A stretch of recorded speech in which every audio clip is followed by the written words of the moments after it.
खासदार हेमंत गोडसे यांची मराठा आरक्षणासंदर्भात पत्रकार परिषद संपन्न झाली. बघूयात सविस्तर.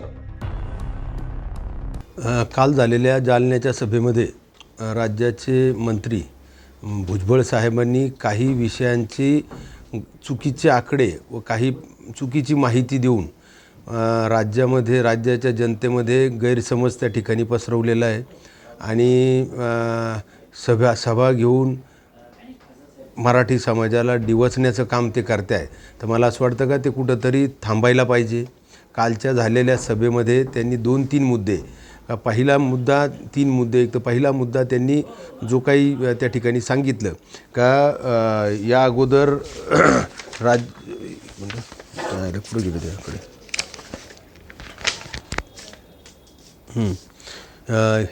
या अगोदर जो केंद्रामध्ये जे काय आरक्षण आहे ते 27% आणि केंद्रामध्ये 54% लोकसंख्या ही ओबीसींची आहे. परंतु मला त्यांना सांगावंसं वाटतं का हा केंद्राचा आरक्षणाचा विषय नसून हा राज्याचा आरक्षणाचा विषय आहे. केंद्रामध्ये सर्व राज्य मिळून ओबीसीची संख्या ही 54% आणि त्याचं आरक्षण 27%.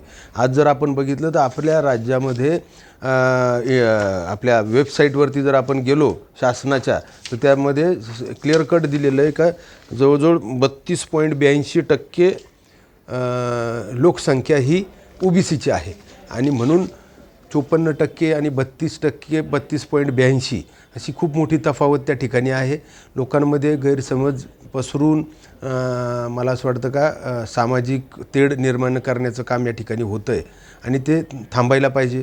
दुसरा मुद्दा त्यांनी जो सांगितला का 1992 सालीचं त्यांनी इंदिरा साहनीच्या आयोगाच्या संदर्भामध्ये व्हर्सेस युनियन गव्हर्मेंट असा जो काही निकाल 9 न्यायमूर्तींचा त्या ठिकाणी लागला त्यामध्ये देखील स्पष्ट आदेश आहेत का यापुढे म्हणजे 1992 नंतर जर कोणाला इतर मागास प्रवर्गामध्ये घ्यायचं असेल किंवा त्यांना बाहेर काढायचं असेल तर त्यासाठी आयोगाची नेमणूक 4 महिन्याच्या आत करावी.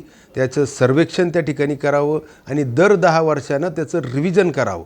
परंतु तसं न करता मला त्यांना असं विचारायचं का 1994मध्ये जो काही GR निघाला तर तो अधिकृत होता का आणि तो कोणी काढला आणि तो अधिकृत आहे का आणि तो टिकणारा आहे का.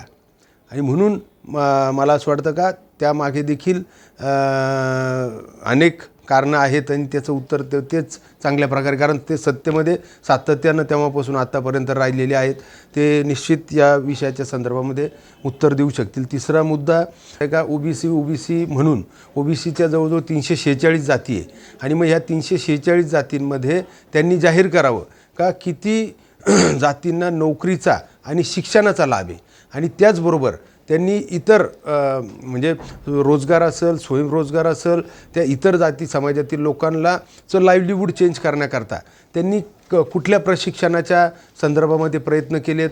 ज्या प्रकारे महाज्योती संस्था या ठिकाणी काढण्यात आली त्यामध्ये देखील आता आपल्याला तिला 3-4 वर्ष झालेत. त्या 4 वर्षामध्ये त्यांनी ती लवकरात लवकर होऊन आपल्या समाजातील आपल्या ओबीसी युवकांना कशा प्रकारे प्रशिक्षण देऊन स्वयंरोजगार त्या ठिकाणी कसा निर्माण करता येईल यासाठी काय प्रयत्न केलेत. आणि म्हणून सातत्यानं ओबीसी मराठा असा सातत्यानं तेढ त्यांनी निर्माण करू नये. आपल्या सर्व महाराष्ट्रातील जनता अतिशय गुण्यागोविंदाने या ठिकाणी राहते आणि म्हणून त्यांचं हा महाराष्ट्र गुण्यागोविंदानेच राहावा. आपण जबाबदार लोकप्रतिनिधी आहात